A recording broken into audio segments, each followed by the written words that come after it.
سيد الأنبياء والمرسلين أما بعد فأعوذ بالله من الشيطان الرجيم بسم الله الرحمن الرحيم قال الله تبارك وتعالى في القرآن المجيد والفرقان الحميد حاميم والكتاب المبين إنا أنزلناه في ليلة مباركة إنا كنا منذرين فيها يفرق كل أمر حكيم أمرا من عندنا إنا كنا مرسلين قال الله تبارك وتعالى في شان حبيبه إن الله وملائكته يصلون على النبي يا أيها الذين آمنوا صلوا عليه وسلموا تسليما الصلاة والسلام عليك يا رسول الله وعلى آلك وأصحابك يا حبيب الله الصلاة والسلام عليك يا نبي الله وعلى آلك وأصحابك يا نور الله اللہ جل شانہ وعم نوالہ وآتم برہانہ وأعظم شانہ کی حمد و ثنا حضور پر نور شافع یوم النشور محبوب رب دو جہاں سیاح الامکا حامی بے کسا صلی اللہ تعالی علیہ وآلہ وسلم کی ذات باکمال پر ہدیہ درود و سلام عرض کرنے کے بعد اللہ پاک کے فضل و کرم سے جمعۃ المبارک کی حسین گھڑیوں میں ہم داخل ہیں۔ رب کریم ہمیں اس عظیم دن کی قدر کی توفیق عطا فرمائے۔ شعبان المعظم کا عظیم الشان مہینہ ہے، عبادت والا مہینہ ہے، اور اس کے بعد ماہ رمضان ہے۔ نبی کریم علیہ السلام اس مہینے کی بڑی قدر فرماتے تھے، اور رمضان کے روزے تو ویسے فرض ہیں۔ رمضان کے بعد سب سے زیادہ جس مہینے کے روزے حضور نبی کریم علیہ السلام رکھا کرتے تھے وہ ماہ شعبان، یہ توبہ کا مہینہ ہے، خصوصیت کے ساتھ قرآن پاک کی تلاوت کرنے کا مہینہ ہے۔ اللہ تبارک و تعالیٰ سے ڈر کے اس ماہ میں بالخصوص توبہ کرنی چاہیے تاکہ رمضان شریف میں بندے کو روحانیت میسر ہو، کیونکہ جب بندہ توبہ نہیں کرتا تو یہ ایک رکاوٹ ہوتی ہے بندے کے درمیان اور اللہ کے درمیان۔ جو بندہ توبہ کر لیتا ہے گناہوں سے تو یہ جو رکاوٹ ہے وہ ختم ہو جاتی ہے، رب کا قرب پانا بندے کے لیے آسان ہو جاتا ہے، اور اللہ کا خوف بندے کو جب نصیب ہوتا ہے تو پھر بندہ توبہ کی طرف مائل ہوتا ہے۔ توبہ ہر حال میں بندے پر یہ واجب ہے، کیونکہ ہم لوگ گناہگار ہیں، خطائیں ہم سے ہوتی رہتی ہیں۔ حدیث شریف میں ارشاد فرمایا کہ تمام بنی آدم یہ خطا کار ہے، وخیر الخطائین التوابون، فرمایا بہترین خطا کار وہ ہے جو توبہ کر لے۔ ایک حدیث میں ارشاد فرمایا کہ گناہوں سے توبہ کرنے والا ایسا ہے جیسے اس نے گناہ کیے ہی نہیں۔ تو توبہ ہمیں ہر دم ہر وقت یہ کرتے رہنا ہے۔ توبہ کی جو مین شرطیں ہیں، بعض لوگ اس میں غفلت کرتے ہیں، وہ سمجھتے ہیں کہ ہم نے زبان کے ساتھ استغفر اللہ کہہ دیا تو توبہ ہو جائے گی۔ یہ کہنا بھی ثواب ہے، استغفر اللہ یہ بھی اللہ کا ذکر ہے، یہ پڑھنے میں بھی اجر ملتا ہے، اس میں کوئی شک نہیں ہے، لیکن خالی زبان سے استغفر اللہ کہہ لینے کا نام توبہ نہیں ہے، بلکہ حدیث شریف میں ارشاد فرمایا الندم توبہ، ندامت توبہ ہے، گناہوں کی ندامت ہے۔ جب تک ندامت نہیں ہوگی تو توبہ قبول نہیں ہوگی۔ اور امام غزالی رحمۃ اللہ تعالی علیہ نے توبہ کی قبولیت کی 3 شرطیں رکھی ہیں۔ سب سے پہلی شرط یہ ہے کہ اس نے جو گناہ کیا اس پہ وہ نادم ہو اور اس پہ شرمندگی کا اظہار کرے کہ میں نے یہ گناہ کیا ہے، اور آئندہ گناہ نہ کرنے کا ارادہ کرے کہ آئندہ میں کبھی بھی گناہ نہیں کروں گا، اور فی الحال فوراً گناہ چھوڑ دے۔ تو یہ 3 چیزیں جب پائی جائیں گی تو اس کی توبہ کمپلیٹ ہوگی۔ اگر وہ نادم ہی نہیں ہے تو توبہ کس چیز کی؟ توبہ کا معنی ہی نادم ہونا ہے، رجوع کرنا ہے۔ اور اگر وہ توبہ تو کر رہا ہے، آنکھوں سے آنسو بہا رہا ہے، استغفر اللہ بھی پڑھ رہا ہے، لیکن آئندہ گناہ چھوڑنے کا ارادہ نہیں ہے، اس کے ذہن میں یہ ہے کہ آئندہ میں کرتا رہوں گا، تو پھر بھی توبہ کمپلیٹ نہیں ہے، پھر بھی توبہ قابل قبول نہیں ہے۔ تو جو گناہ ہو چکا اس پہ شرمندگی ہو، اس پہ اظہار ہو، اور فی الحال فوراً گناہ کو چھوڑ دے اور آئندہ بھی نہ کرنے کا ارادہ ہو، تو پھر توبہ بندے کی قبول ہوتی ہے۔ اور اس میں یہ بھی ہے کہ اگر حقوق العباد اس سے تلف ہو گئے ہیں، حقوق العباد ادا کرنے ہوں گے، مثال کے طور پہ اس نے کسی کا قرض دبا لیا ہے، تو اب خالی مسجد میں آ کے آنسو بہا لینے سے، نادم ہو جانے سے، اور آئندہ کے لیے وہ نیت کر لے کہ کسی کا قرض نہیں دباؤں گا، اس طرح توبہ پوری نہیں ہوگی جب تک کہ اس کا قرض ادا نہیں کر لیتا۔ کسی کا مال معذرت چوری کیا تھا، تو اس وقت تک توبہ قبول نہیں ہوگی جب تک کہ وہ چوری کیا ہوا مال جس کا چوری کیا تھا اس کو واپس کر دے یا اس سے معاف کروا دے۔ سود کھایا تھا تو اس وقت تک توبہ قبول نہیں ہوگی جب سود واپس کرے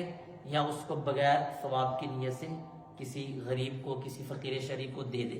تو جو حقوق لوگوں کے تلف کیے ہیں اگر وہ قابل تلافی ہیں تو ان کو ادا کرنا بھی ضروری ہے۔ ان کو اگر ادا نہیں کرے گا تو توبہ کمپلیٹ نہیں ہوگی۔ ایون کہ کسی کا دل دکھایا ہے، کسی کو گالی دی ہے، کسی کو برا بلا کہا ہے، تو ایسی صورت میں بھی اس سے معافی مانگنا یہ ضروری ہوتا ہے، کیونکہ یہ حقوق العباد کا مسئلہ ہے۔ جب بندہ معاف کرتا ہے تو پھر اللہ تبارک و تعالیٰ بھی معاف فرما دیتا ہے۔ تو اس لیے اس بات کا توبہ میں خصوصیت کے ساتھ ہمیں خیال رکھنا ہے۔ اور ایک حدیث شریف میں یہ ارشاد فرمایا کل قیامت کا دن ہوگا، بندہ اللہ کی بارگاہ میں آئے گا، ایک بندہ اور اس نے نمازیں بڑی پڑھی ہوں گی، روزے رکھے ہوں گے، حج کیا ہوگا، عمرے کیے ہوں گے، زکاتیں دی ہوں گی، صدقے دیے ہوں گے، بڑی بڑی نیکیاں اس نے کی ہوں گی، لیکن جب اللہ کی بارگاہ میں آئے گا تو کوئی بھی نیکی اس کے پاس نہیں ہوگی۔ وہ عرض کرے گا مولا میں نے دنیا میں اتنی نمازیں پڑھی تھی، میں نے حج کیے تھے، میں نے عمرے کیے تھے، میں نے روزہ رکھا تھا، میں تو اتنی عبادات کرتا تھا، یہ میری ساری نیکیاں کہاں چلی گئیں؟ اللہ پاک ارشاد فرمائے گا تو نے یہ عبادت کی تو تھی لیکن تو نے ضائع کر دی۔ ضائع کیسے کر دی؟ تو نمازیں تو پڑھتا تھا، ساتھ تو غیبت بھی کیا کرتا تھا، لوگوں کی برائیاں کرتا تھا، لوگوں کا دل دکھاتا تھا، کسی کو تو نے تھپڑ مارا، کسی کو تو نے گالی دی، کسی کو دکھ پہنچایا، تکلیف پہنچائی، لوگوں کی حق تلفیاں کی، کسی کے پیسے کھا گئے، کسی کے پلاٹ کھا گئے، کسی کو دھوکہ دے دیا، کسی کو یوں فراڈ کیا، کسی کو یوں فراڈ کیا، تو وہ تیری ساری عبادات تیرے پاس نہیں رہیں گی۔ جس کا تو نے مال کھایا ہے آج نمازیں اس کو مل جائیں گی، جس کو تو نے گالیاں دی ہیں آج تیرے روزے اس کو مل جائیں گے، جس کے تو نے حقوق تلف کیے تھے آج وہ دعویٰ لے کے آگے ہیں کہ مولا اس کی نیکیاں ہمیں دی جائیں، ہم پھر راضی ہوں گے۔ تو یوں وہ بندہ اپنی نمازیں، اپنے روزے، اپنے حج، اپنی زکاتیں، اپنی عمرے، اپنی ساری نیکیاں دوسروں کو وہ چلی جائیں گی، وہ دے گا کیا بلکہ دوسرے لے لیں گے، اللہ کی بارگاہ میں مقدمہ دائر کریں گے، تو یہ شخص مفلس رہ جائے گا، یہ غریب رہ جائے گا۔ اسی لیے اس حدیث میں حضور نبی کریم نے کویسچن کیا، صحابہ سے پوچھا کہ اے سوالی انداز میں پوچھا، صحابہ تمہیں پتہ ہے مفلس کون ہے؟ صحابہ نے کیا رسول اللہ مفلس یعنی غریب وہ ہے جس کے پاس مال نہیں ہے، جس کے پاس دولت نہیں ہے، تو وہ غریب ہے، وہ مفلس ہے؟ آپ نے فرمایا نہیں، مفلس تو وہ ہے جو قیامت کے دن بڑی بڑی نیکیاں لے کے آئے لیکن کسی کو اس نے کسی کا دل دکھایا، کسی کو گالی دی، کسی کو مارا، تو پھر اس کی نیکیاں جس کا دل دکھایا تھا وہ لوگ لے لے اور یہ ویسے کا ویسا رہے۔ اس نے مشقتیں بھی برداشت کی، اس نے نیکیاں بھی کی، لیکن کل قیامت کے دن اس کے کام نہیں ہے۔ تو اس لیے یہ بات بڑی اہم ہے، یہ بات بڑی ضروری ہے کہ آج دنیا میں ہم اس بات کا جائزہ لیں۔ اللہ تبارک و تعالیٰ ہمیں دنیا میں ایسے مواقع عطا فرماتا ہے، ایسی راتیں عطا فرماتا ہے، ایسے دن عطا فرماتا ہے، ہماری زندگی میں رب نے ایسے لمحات رکھے ہیں، ہمیں مرنے سے پہلے موقع دیے جاتے ہیں، مختلف طریقوں سے بتایا جاتا ہے، سمجھایا جاتا ہے کہ ہم اپنے حقوق جو کسی کا اگر حق کھایا ہے تو وہ معاف کر لیں، اس کو معاف کروا دیں یا اس کو ادا کریں، نہیں تو کل قیامت کے دن ہم پھنس جائیں گے، کیونکہ یہ حقوق العباد کا معاملہ بڑا سخت ہوتا ہے۔ تو بالخصوص چونکہ یہ شعبان المعظم کا مہینہ ہے، اس میں شب برات بھی ہے، شب برات سے پہلے خصوصیت کے ساتھ اس بات کا ہمیں لحاظ رکھنا ہے کہ یہ برات کی رات ہے، یہ سیٹرڈے کی رات ہوگی، یہ برات کی رات ہے، یہ شب برات ہے، یہ باقاعدہ ایک اسلامی ایونٹ ہے، ایک اسلامی طور پہ اس کو سیلیبریٹ کیا جاتا ہے،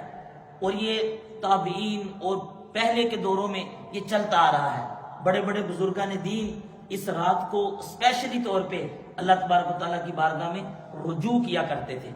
اللہ تبارک و تعالیٰ کی بارگاہ میں توبہ اور استغفار کیا کرتے تھے۔ اور قرآن مجید فرقان حمید میں بھی اشارتاً کنایتاً شب برات کا ذکر موجود ہے، تذکرہ موجود ہے۔ 25ویں پارے کے اندر سورۃ دخان میں اللہ نے فرمایا حامیم والکتاب المبین انا انزلناہ فی لیلۃ مبارکۃ انا کنا منذرین فیہا یفرق کل امر حکیم امرا من عندنا انا کنا مرسلین۔ اللہ نے فرمایا کہ کتاب مبین کی قسم، انا انزلناہ فی لیلۃ مبارکہ، ہم نے قرآن پاک کو برکت والی رات میں اتارا۔ اب برکت والی رات سے کیا مراد ہے؟ مفسرین کے دو قول ہیں۔ بعض کہتے ہیں اس سے مراد لیلۃ القدر ہے، اور لیلۃ القدر راجح یہ ہے کہ رمضان کی 27ویں رات، اور بعض کہتے ہیں کہ اس سے مراد شب برات ہے، یعنی شب برات کو قرآن نازل ہوا، یہ بھی ایک قول ہے۔ اور وہ کیسے؟ لوح محفوظ سے آسمان دنیا کی طرف، آسمان دنیا کی طرف لوح محفوظ سے جو قرآن اتارا گیا، ایک قول کے مطابق وہ شب برات تھی۔ پھر اس کے بعد 23 سال کے عرصے میں تھوڑا تھوڑا کر کے نبی کریم علیہ الصلوۃ والسلام پر یہ قرآن مجید فرقان حمید نازل کیا گیا۔ تو انا انزلناہ فی لیلۃ مبارکہ، فرمایا ہم نے قرآن کو برکت والی رات میں نازل کیا، یعنی شب برات میں نازل کیا۔ انا انزلناہ فی لیلۃ مبارکۃ انا کنا منذرین، اور اللہ فرماتا ہے کہ ہم ڈر سنانے والے ہیں۔ فیہا یفرق کل امر حکیم، اور فرمایا کہ اس رات میں ہر حکمت والے کام کو تقسیم کیا جاتا ہے، یعنی شب برات میں تمام معاملات، یعنی رزق کی تقسیم کاری کا معاملہ شب برات میں ہوتا ہے۔ اس سال کس نے مر جانا ہے، رجسٹروں، فرشتوں کے رجسٹروں میں ان کو مرنے والوں کے نام دے دیے جاتے ہیں، ملک الموت کو پوری لسٹ دے دی جاتی ہے کہ اگلی شب برات تک یہ لوگ ہیں جن کی تو نے روح قبض کرنی ہے۔ باقاعدہ یہ فرشتوں کو دے دیا جاتا ہے کہ اگلی شب برات تک یہ لوگ ہیں جنہوں نے حج کرنا ہے، اور یہ لوگ ہیں جن کو اس سال اتنا رزق ملے گا۔ ویسے تو بندے کو کتنا رزق ملنا ہے یہ تو ابھی ہم ماں کے پیٹ میں تھے تو فرشتے نے لکھ دیا تھا، لیکن ہر سال کے اعتبار سے اللہ تبارک و تعالیٰ رزق، وہ جو فرشتہ رزق دیتا ہے جس کی یہ ڈیوٹی ہوتی ہے کہ بندوں تک رزق پہنچائے، اس کے رجسٹر میں یہ لکھ دیا جاتا ہے، اس کو بتا دیا جاتا ہے کہ اس سال میں اس بندے کو اتنا رزق ملنا ہے، اس سال میں اس بندے کو اتنی مصیبتیں آنی ہیں، اتنی پریشانیاں آنی ہیں، اس سال میں اس بندے نے زندہ رہنا ہے یا مر جانا ہے، یا اس کے ساتھ کیا ہونا ہے، اس کے فیوچر کا کیا معاملہ ہونا ہے۔ اللہ کو تو پہلے سے پتا ہے، لیکن فرشتوں کو بھی بتا دیا جاتا ہے پورے سال کا پلان کیا ہے۔ تو اس لیے یہ رات بڑی اہم ہے، غور و فکر والی رات ہے، اللہ کی بارگاہ میں گڑ گڑانے والی رات ہے، اور تدبر والی رات ہے کہ بندے کو کوئی پتہ نہیں کہ میرا فیصلہ کیا ہے، کہ اس شب برات میں میرے بارے میں کیا فیصلہ کیا جائے گا، کہ میں نیکسٹ شب برات تک رہوں گا یا نہیں رہوں گا، یا مجھے کون سی مصیبت آئے گی، کون سی ٹینشن آئے گی، اور کیا معاملہ ہوگا۔ اس لیے علماء نے اس رات کو بڑا اہم قرار دیا، اور نبی کریم علیہ الصلوۃ والسلام نے بھی ایک حدیث پاک میں ارشاد فرمایا، آپ نے فرمایا شعبان کی جب 15ویں رات آئے، شعبان کی جب 15ویں رات آئے تو حضور نبی کریم علیہ الصلوۃ والسلام ارشاد فرماتے ہیں تو تم رات کو قیام کرو اور دن کو روزہ رکھو، رات کو قیام کرو اور دن کو روزہ رکھو۔ وجہ کیا ہے کہ اللہ تبارک و تعالیٰ اپنی شان کے مطابق آسمان دنیا میں پہ تجلی فرماتا ہے۔ یہ 7 آسمان ہے نا، تو یہ جو آسمان ہمیں نظر آتا ہے پہلا آسمان، اپنی شان کے مطابق آسمان دنیا پہ نزول فرماتا ہے، اور رب تعالیٰ کی طرف سے یہ صدائیں لگنا شروع ہوتی ہیں جب شب برات سٹارٹ ہوتی ہے، یعنی کہ جیسے یہاں پر سیٹرڈے کو ہے تو کل ہے، تو کل جب سورج غروب ہوگا، جو ہی سورج غروب ہوگا تو شب برات سٹارٹ ہو جائے گی، سورج غروب ہونے سے لے کے طلوع فجر تک شب برات رہے گی، فجر کا ٹائم سٹارٹ ہونے تک۔ تو جو ہی کل کا سورج غروب ہوگا تو اللہ تبارک و تعالیٰ اپنی شان کے مطابق آسمان دنیا پہ نزول فرمائے گا، اور اللہ کی طرف سے یہ صدائیں لگیں گی، ہے کوئی مغفرت کا طالب، ہے کوئی بخشش طلب کرنے والا کہ میں اس کو بخش دوں، خصوصیت کے ساتھ ویسے تو بعض روایتوں میں یہ ہے کہ ہر رات ایسا ہوتا ہے، لیکن شب برات میں خصوصی پیکج ہوتا ہے، شب برات میں رب کا خصوصی فضل ہوتا ہے، خصوصی کرم ہوتا ہے، اور اللہ کی طرف سے خصوصی صدائیں ہوتی ہیں۔ ہے کوئی مغفرت کا طالب کہ آج میں اس کو بخش دوں، ہے کوئی رزق کا طالب، رزق کو طلب کرنے والا کہ میں اس کو رزق عطا کروں، ہے کوئی مصیبتوں میں گرا ہوا، پریشانیوں اور ٹینشنوں میں گرا ہوا کہ آج وہ مجھ سے مانگے میں اس کی مصیبتیں دور کروں۔ تو یہ اتنی اہم رات، اور بندہ اس رات میں غافل رہے، بندہ اپنے کاموں میں لگا رہے، بندہ اپنے وہ بستر میں رہے یا اپنے وہ معمول کے مطابق زندگی بسر کرتا رہے، تو پھر اس کا مطلب ہے رب کی طرف سے صدائیں آ رہی ہیں کہ مجھ سے مانگ لو، لیکن ہم کہتے ہیں نہیں، میرے ابھی جاب کا ٹائم ہے، میرے ابھی بزنس کا ٹائم ہے، میں تو فلاں جگہ پہ بیزی ہوں۔ مطلب ہم مانگنے کے لیے تیار نہیں ہیں، ہم لینے کے لیے تیار نہیں ہیں، وہ رب دے رہا ہے، وہ کہہ رہے ہیں کہ مجھ سے مانگو، رزق کی تمہیں ضرورت ہے تو طلب کرو، لیکن ہم ہاتھ اٹھانے کے لیے وقت نہیں ہے، اس رات عبادت کے لیے وقت نہیں ہے، مسجد میں آنے کے لیے ٹائم نہیں ہے، آنے کے لیے وقت نہیں ہے، تو پھر اس میں قصور ہمارا ہے۔ پھر ہمیں غور کرنا چاہیے کہ ہم کس قدر غافل ہیں۔ اور حضور نبی کریم علیہ السلام نے یہ بھی ارشاد فرمایا، مشہور حدیث ہے، سیاستہ میں موجود ہے، حضور نے فرمایا کہ جب شب برات آتی ہے، شعبان کی 15ویں رات آتی ہے، تو اللہ تبارک و تعالی قبیلہ بنی کلب کی بکریوں کے بالوں کے برابر لوگوں کی بخشش فرما دیتا ہے۔ اصل میں یہ عرب میں ایک قبیلہ تھا بنی کلب، وہ بکریاں بہت زیادہ پالتے تھے، تو بہت زیادہ وہ بکریاں پالتے تھے، تو کثرت ایک بہت زیادہ مقدار میں چیز سمجھانے کے لیے یہ مثال دی کہ قبیلہ بنی کلب کی جو بکریاں بہت زیادہ ہیں، اور ان بکریوں پہ جو بال ہیں ان بالوں کی مقدار کے مطابق اللہ بندوں کی مغفرت فرما دیتا ہے۔ اس سے مطلب یہ ہے کہ بہت سارے لوگوں کو اللہ بخش دیتا ہے، سب لوگوں کو بخش دیتا ہے، لیکن مختلف حدیثوں میں پھر استثناء بھی کیا گیا کہ کچھ بد نصیب ایسے ہیں، فرمایا وہ شب برات کو بھی بخشے نہیں جائیں گے، اللہ ان کو بھی معاف نہیں کرے گا، باقی سب کو معاف کر دے گا۔ ان میں سے ایک وہ شخص ہے جو کہ شراب کا عادی ہو، ہاں اگر وہ توبہ کر لے اپنی عادت سے تو پھر اللہ اس کو معاف کرے گا، اور ایک کافر ہے، کافر کو اللہ تبارک و تعالیٰ معاف نہیں کرے گا، ہاں اگر وہ کفر سے توبہ کر کے آتا ہے، شرک سے توبہ کر کے آتا ہے تو پھر رب تعالیٰ اس کو بھی معاف کرے گا۔ اور ایک وہ جو اپنا کپڑا اپنے ٹخنوں سے نیچے رکھتا ہے تکبر کی وجہ سے، کپڑا لٹکاتا ہے، تکبر کی وجہ سے وہ ایسا کرتا ہے تو اللہ تبارک و تعالیٰ اس کو بھی معاف نہیں کرے گا۔ اور ایک وہ جو کہ کینہ رکھنے والا ہے، ایک حدیث میں یہ بھی فرمایا مسلمانوں کا کینہ اس کے دل میں ہے۔ کینہ کسے کہتے ہیں؟ کینے کی ڈیفینیشن کیا ہے؟ ایک ہوتی ہے کھلی دشمنی، ایک ہوتی ہے چھپی ہوئی دشمنی۔ کھلی دشمنی آپ کسی کو کہتے ہیں یہ میرا دشمن ہے، میں اس کی بات نہیں مانتا، فلاں ہے فلاں ہے فلاں ہے، یہ کھلم کھلا آپ اس سے جنگ کرتے ہیں، سر عام آپ کہتے ہیں کہ بھئی میری اس سے نہیں بنتی، یہ کھلی دشمنی ہے۔ کینہ ہوتا ہے چھپی دشمنی، ظاہراً آپ سلام بھی لے رہے ہیں، آپ جناب گلے بھی لگا رہے ہیں، آپ مسکرا بھی رہے ہیں، لیکن دل میں اس کے بارے میں کینہ ہے، اس کے بارے میں بغض ہے، اس کے بارے میں آپ کو بندہ اچھا نہیں لگتا۔ کینہ کسی وجہ سے ہوتا ہے، کسی موقع پہ اس نے آپ کو گالی دی ہوگی، برا بلا کہا ہوگا، اب ساری زندگی کے لیے دل میں کینہ بٹھا لیا، یہ بندہ اچھا نہیں ہے، لیکن اس کے ساتھ ظاہری طور پہ صحیح مل رہے ہیں، لیکن دل میں اس کے بارے میں دشمنی ہے۔ جب وہ چلا جاتا ہے تو اس کے پیچھے غیبتیں کرتے ہیں، اس کے خلاف سازشیں کرتے ہیں، اس کے بارے میں باتیں کرتے ہیں، ظاہری طور پہ ملاقات بھی ہے، ڈیلی ملتے بھی ہیں، مسکراتے بھی ہیں، اکٹھے بیٹھ کے کھاتے بھی ہیں، اکٹھے نماز بھی پڑھتے ہیں، اکٹھا سب کچھ کرتے ہیں، لیکن دل مسلمان کے کینے سے بڑا ہوا ہے۔ فرمایا جو کسی مسلمان کے بارے میں کینہ رکھتا ہے رب تعالیٰ شب برات سب کو معاف کر دے گا، لیکن کینہ رکھنے والے شخص کو معاف نہیں کرے گا حتیٰ کہ وہ اپنے کینے سے توبہ نہ کرے۔ اب یہ ایک ایسا مرض ہے، روحانی مرض ہے، ایسی بیماری ہے جو نظر نہیں آتی،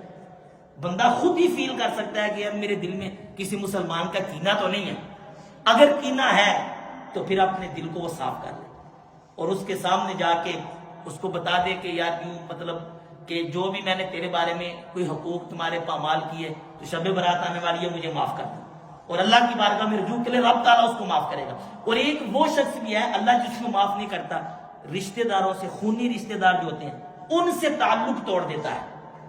سگی بہن سے بول ہی نہیں رہا، سگے بھائی سے تعلق توڑ دیا، چچا سے، تائے سے، خالہ سے، پھپھو سے، ماموں سے ہیں، یہ خونی رشتہ دار ہے. قطع تعلقی ختم، جینا مرنا ختم. فلاں موقع پہ وہ شادی پہ نہیں بلایا تھا، بیٹی کا رشتہ نہیں دیا تھا، یا بیٹے کا رشتہ نہیں دیا تھا، یا وہ میرے ساتھ کاروبار میں اس نے دھوکہ دیا تھا، بس جی اب جینا مرنا بند ہو گیا، میری غیرت کا تقاضا ہے. اب یہ شیطانی امر ہے. تو وہ جو بھی تھا اگر وہ تعلق توڑ دے گا تو رب فرماتا ہے کہ جب تک یہ تعلق نہیں جوڑتا میں بھی معاف نہیں کروں گا. قصور آپ کا ہے یا اس کا ہے یہ نہیں یہاں دیکھا جاتا. اگرچہ اسی کا قصور ہو، جس کو مغفرت کی طلب ہے، جس کو بخشش کی قدر ہے، جس کو رب سے معافی چاہیے، وہ جا کے اس سے معافی مانگ لے گا کہ بھائی میں بڑا گناہ گار ہوں، شب برات آنے والی ہے، اگلی شب برات تک پتہ نہیں میں زندہ رہوں یا نہ رہوں. اور وہ اپنی ذاتی معاملات کی وجہ سے اگر کسی سے ناراض ہے اسے تعلق، اور صرف یہ خونی رشتہ دار کی بات نہیں ہے، کسی بھی مسلمان سے اس نے تعلق ختم کیا ہوا ہے، کوئی بھی، ایون وہ خونی رشتہ دار نہیں ہے، اس کا سگا بھائی نہیں ہے، لیکن اس نے تعلق توڑ دیا، اس سے بولتے ہی نہیں ہے، دل میں بغض رکھتا ہے، حسد رکھتا ہے. 3 دن سے زیادہ، صحیح حدیث میں ارشاد فرمایا، 3 دن سے زیادہ کسی بھی مسلمان سے تعلق توڑ دینا، لا تعلقی کا اظہار کر دینا، یہ حرام ہے، یہ ناجائز ہے. حضور نبی کریم علیہ السلام نے ارشاد فرمایا المسلم اخو المسلم، مسلمان تو مسلمان کا بھائی ہے. حضور نے فرمایا مسلمان کے مسلمان پر حقوق ہوتے ہیں.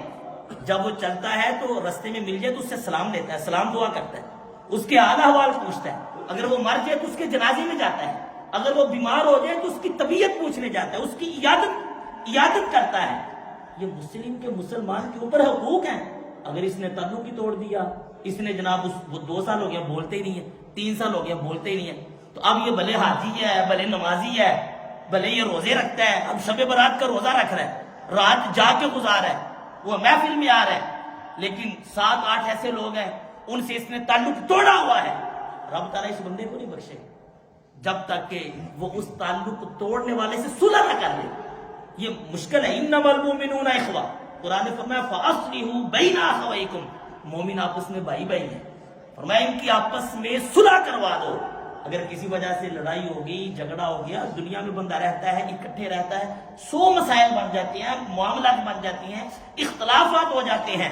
لیکن ہمارا اسلام بڑا خوبصورت مذہب ہے، بڑا پیارا اسلام ہے. وہ کہتا ہے ٹھیک ہے 1 دن تم ناراض رہو، 2 دن ناراض رہو، حد 3 دن ناراض رہو، لیکن 3 دن سے زیادہ ناراض نہیں رہنا. اگر رہو گے تو پھر اللہ کے غضب کے شکار ہوں گے، اللہ تبارک و تعالیٰ کی ناراضی کا یہ سبب بنے گا. اس لیے ہمیں اپنے معاملات پہ غور کرنا ہے اس سے پہلے کہ یہ شب برات آئے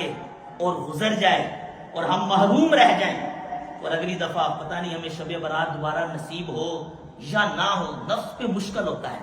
یہ مشکل ہوتا ہے کسی کے پاس چل کے جانا اور اسے معافی مانگنا، یہ آسان نہیں ہوتا، یہ بڑا ہارڈ لگتا ہے، یہ بڑا مشکل لگتا ہے. بندہ سمجھتا ہے کہ میری انسلٹ ہو جائے گی، میری بے عزتی ہو جائے گی، میں اس کے پاس جا کے معافی مانگوں، حالانکہ قصور اس کا تھا، گالی اس نے دی تھی، دھوکہ اس نے دیا تھا، بدتمیزی اس نے کی تھی، معافی بھی میں جا کے مانگوں. لیکن اسلام کا مزاج ایسا ہے، اسلام کہتے ہیں اگر تو اللہ کے لیے عاجزی کرے گا اللہ تمہیں گرائے گا نہیں، تمہیں بلندی عطا فرمائے گا. یہ رسول کریم کی حدیث پاک ہے، فرمایا جو رب کے لیے عاجزی کرتا ہے، رب کے لیے، تو رب تعالیٰ اس کو بلندیاں عطا فرماتا ہے، اس کی عظمتوں کو بڑھاتا ہے. یہ ہمارا خیال ہے، یہ ہمارا گمان ہے کہ ہم کسی کے پاس جا کے معافی مانگیں گے تو ہماری شان کم ہوگی. رسول اللہ فرماتے ہیں شان کم نہیں ہوگی بلکہ شان بڑھے گی، شان اور بلند ہو جائے گی. اور ایک حدیث شریف جو ابو داؤد شریف میں موجود ہے، نبی کریم علیہ السلام نے فرمایا جو حق پر ہونے کے باوجود جھگڑا چھوڑ دے، یہ حق پر ہے، قصور اس کا نہیں ہے، قصور دوسرے کا ہے، لیکن پھر بھی یہ جھگڑا کرنا چھوڑ دے. یہ کہتا ہے نہیں یار میں لڑوں گا نہیں، لڑنا اسلام نہیں ہے، مسلمان کو مارنا اسلام نہیں ہے، مسلمان سے بدتمیزی کرنا اسلام نہیں ہے، بلکہ معاف کر دینا اسلام ہے، حسن اخلاق اسلام ہے. یہ کہتے ہیں ٹھیک ہے میں حق پر ہوں، میں اس کو گالی نہیں دوں گا، میں اس کو برا بلا نہیں کہوں گا، جھگڑا چھوڑ دے. تو نبی کریم علیہ السلام فرماتے ہیں اس بندے کو میں جنت میں ایک محل کی بشارت دیتا ہوں، جنت میں اس کو ایک گھر ملے گا. رسول کریم علیہ السلام گارنٹی دے رہے ہیں. اس لیے یہ بڑی اہم رات، بڑی عظیم رات اور بڑی نازک رات اللہ ہمیں عطا فرمانے والا ہے. اللہ کرے ہم اس رات تک زندہ رہیں. کل کی جو رات یہ سیٹرڈے کی رات آئے گی، یہ معمولی رات نہیں ہے، اس میں مغفرت طلب کرنی ہے، اللہ سے رزق مانگنا ہے، پریشانیاں مصیبتیں جو آتی ہیں ان سے نجات طلب کرنی ہے، لیکن اس سے پہلے ہم نے یہ غور کرنا ہے کہیں میں ان لوگوں کی لسٹ میں تو شامل نہیں ہوں جن کی اس رات بخشش ہی نہیں ہونی۔ ابھی وہ رات گزری نہیں ہے، لیکن گزر جائے گی ایک دن کے بعد، ابھی ٹائم باقی ہے۔ آج اگر وہ بندہ آپ کے پاس موجود نہیں، آج کل تو موبائل کا دور ہے، کس سے رابطہ نہیں ہو سکتا؟ دنیا کا کون سا بندہ ہے جس سے رابطہ بندہ کرنا چاہے تو رابطہ ہو نہ سکے؟ کال پہ بات ہو سکتی ہے، ویڈیو کال پہ بات ہو سکتی ہے، بالخصوص والدین۔ فرمایا جو والدین کا نافرمان ہے اللہ اس رات اس کو بھی نہیں بخشے گا۔ والدین، کئی لوگ ایسے ہوتے ہیں مطلب کہ والدین سے تعلق توڑ دیتے ہیں، ایسے بھی لوگ ہوتے ہیں والدین سے نہیں بولتے، وہ والدین کے ساتھ بالکل ایسے جیسے پتہ نہیں وہ کیا معاملہ ہے، تو بھائی وہ تو نہیں بخشے جائیں گے۔ اب بخشش کیا ہوتی ہے، مغفرت کیا ہوتی ہے، اس کی قدر اگر ہمیں نصیب ہو تو پھر تو کیا بات ہے۔ قرآن نے فرمایا سابقوا الی مغفرۃ من ربکم، فرمایا اپنے رب کی مغفرت کی طرف چل کے نہ ہو، دوڑ کے آؤ، دوڑ کے آؤ، یعنی کہ جلدی کرو، رب کی مغفرت طلب کرو، کیونکہ اللہ جس کو معاف کر دے گا اسی کو جنت عطا فرمائے گا۔ اللہ جس کو بخش دے گا اسی کو جنت کے محل ملے گا۔ اللہ جس کو بخش دے گا عذاب قبر سے وہی محفوظ رہے گا۔ اللہ جس کو بخش دے گا مرتے وقت کلمہ اسی کو نصیب ہوگا۔ اللہ جس کو بخش دے گا عذاب جہنم سے، عذاب نار سے رب تعالیٰ اس کو محفوظ رکھے گا۔ اللہ جس کو بخش دے گا اللہ اس سے راضی ہو جائے گا، اللہ کے رسول اس سے راضی ہو جائیں گے۔ یہ مغفرت، یہ بخشش، یہ کی معمولی چیز نہیں ہے، اس کے پیچھے جنت ہے، اس کے پیچھے رب کی رضا ہے، اس کے پیچھے رسول کریم کی رضا ہے۔ اس لیے اس رات کے آنے سے پہلے ہمیں اپنا جائزہ لینا ہے، محاسبہ لینا ہے۔ انشاءاللہ آپ کے یہاں پر بھی یہ سیٹرڈے کو ہماری محفل ہوگی، جو کہ اس کا شیڈول میں عرض کیے دیتا ہوں، چونکہ نامہ اعمال، پورے سال کا نامہ اعمال یہ اٹھایا جاتا ہے۔ کل ہمارے سال کے نامہ اعمال کا آخری دن ہے۔ ہمارے شیخ طریقہ میرا سنت یہ ترغیب دلاتے ہیں کہ نامہ اعمال اٹھائے جانے کا جو آخری دن ہو کوشش کرے اس میں روزہ رکھیں، اور اگر روزہ نہ رکھ سکے تو کم از کم اتنا ہونا چاہیے کہ عصر تا مغرب کا جو ٹائم ہے وہ مسجد میں گزاریں۔ عصر تا مغرب کا ٹائم مسجد میں گزاریں، مغرب کی نماز باجماعت ادا کریں، اور پھر مغرب کے بعد یہاں پر 6 نوافل پڑھائے جائیں گے۔ وہ 6 نوافل ہمارے بزرگوں کا، اولیاء کا یہ معمول رہا ہے، کیونکہ شب برات کو رزق تقسیم ہوتا ہے، پریشانیوں سے نجات ملتی ہے، اور 6 نفل، 2 نفل پڑھے جاتے ہیں رزق میں برکت کے لیے، اور 2 نفل پڑھے جاتے ہیں درازی عمر بالخیر کے لیے، کہ ہم وہ 2 نفل پڑھ کے اللہ سے ریکویسٹ کرتے ہیں کہ یا اللہ ہماری زندگی کو لمبا کرنا، اور پھر 2 نفل پڑھے جاتے ہیں اس بات کے لیے کہ یا اللہ اپنے سوا کسی کا محتاج نہ بنانا۔ تو یہ 6 نفل بعد جماعت یہاں ادا کیے جائیں گے۔ آپ یہاں مغرب پڑھیں، 6 نفل ادا کریں، اس کے بعد آپ چاہیں تو گھر چلے جائیں، پھر 8 بجے، 8:15 بجے عشاء کی جماعت ہے، 8 بجے آپ آ جائیں، تو پھر عشاء کی نماز کے فوراً بعد 2 گھنٹے کی محفل ہوگی۔ اس میں انشاءاللہ تلاوت، نعت، اور پھر بیان، اور پھر دعا، اللہ سے خصوصی مناجات کی جائیں گی۔ اور جب بندہ مل کے دعا مانگتا ہے نا وہ بالخصوص رات نہیں ہوتی، اکیلا ہی ہوتا ہے۔ حدیث شریف میں فرمایا جہاں 40 مومن اکٹھے ہوتے ہیں ان میں سے ایک اللہ کا ولی ہوتا ہے، یعنی ایک بندہ ایسا عام طور پہ مل جاتا ہے جو شریعت کا پابند ہو، تو رب تعالیٰ پھر ان کی دعا کو رد نہیں کرتا۔ تو اسی لیے اجتماعی طور پہ آئیں، بیان بھی سنیں، اس کے بعد دعا میں شریک ہوں، ذکر ہوگا، پھر آخر میں انشاءاللہ لنگر کا بھی اہتمام ہوگا، اور اسلامی بہنوں کے لیے بھی محفل کا اہتمام ہے، وہ اسلامی بہنیں ہی کریں گی، اور وہ سیٹرڈے کو صبح 11 بجے سے لے کے 1 بجے تک، یہ کل 11 بجے سے لے کے 1 بجے تک آپ اپنے گھر کی عورتوں کو بتا سکتے ہیں۔ آپ کے اسی مدرسۃ المدینہ میں اسلامی بہنوں کا شب برات کا اجتماع ہوگا، اس کے بعد لنگر کا بھی اہتمام ہوگا۔ اللہ کریم ہمیں اس رات کی قدر کی توفیق عطا فرمائے، آمین بجاہ نبی الامین صلی اللہ تعالی علیہ وآلہ۔